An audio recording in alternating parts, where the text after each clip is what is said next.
4 വർഷം മുൻപ് ഇറങ്ങിയ വേടന്റെ ഒരു പാട്ടിനെതിരെ ബി.ജെ.പിയുടെ പാലക്കാട് മുനിസിപ്പൽ കൗൺസിലർ ഇപ്പോൾ NIA സമീപിച്ചിരിക്കുന്നു.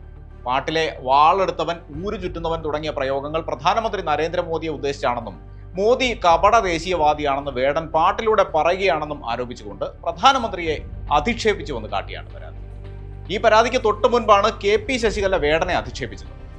റാപ്പ് സംഗീതമാണോ പട്ടികജാതിക്കാരുടെ തനത് കലാരൂപം എന്ന ചോദ്യത്തിൽ ഉയർന്നു നിൽക്കുന്നത് എന്താണെന്ന് കൂടുതൽ വിശദീകരിക്കേണ്ടതില്ല. വേടന്റെ പാട്ടുകളിലെ രാഷ്ട്രീയമില്ലാതാക്കാൻ ഇത്തരം ആക്രമണങ്ങൾക്ക് കഴിയുമോ എന്നതാണ് ചോദ്യം.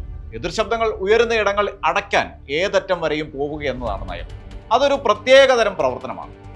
BJP ഭരണകൂടവും രാഷ്ട്രീയ നേതൃത്വവും തങ്ങളെന്നും ദളിതർക്കും ആദിവാസികൾക്കും ഒപ്പമാണെന്ന് എല്ലായ്പ്പോഴും പറഞ്ഞുകൊണ്ടേയിരിക്കുന്നു. എന്നാൽ ദളിത് ആദിവാസി സമൂഹത്തിൽ നിന്ന് ആരെങ്കിലും എതിർ ശബ്ദങ്ങൾ ഉയർത്തുകയാണെങ്കിൽ അവരെ ആക്രമിച്ചില്ലാതാക്കാൻ പൊതുസമൂഹത്തിൽ അസഭ്യ പദങ്ങൾ ഉപയോഗിച്ചുകൊണ്ടായാലും അധിക്ഷേപങ്ങൾ നടത്താനും ഒരു പടി കൂടി കടന്ന് കോടതികളിലും അന്വേഷണ ഏജൻസികളിലും പരാതി നൽകിക്കൊണ്ട് അതിനായി ശ്രമിക്കാനും സംഘപരിവാറിന് ഒരു പ്രത്യേക കഴിവ് തന്നെയുണ്ട്.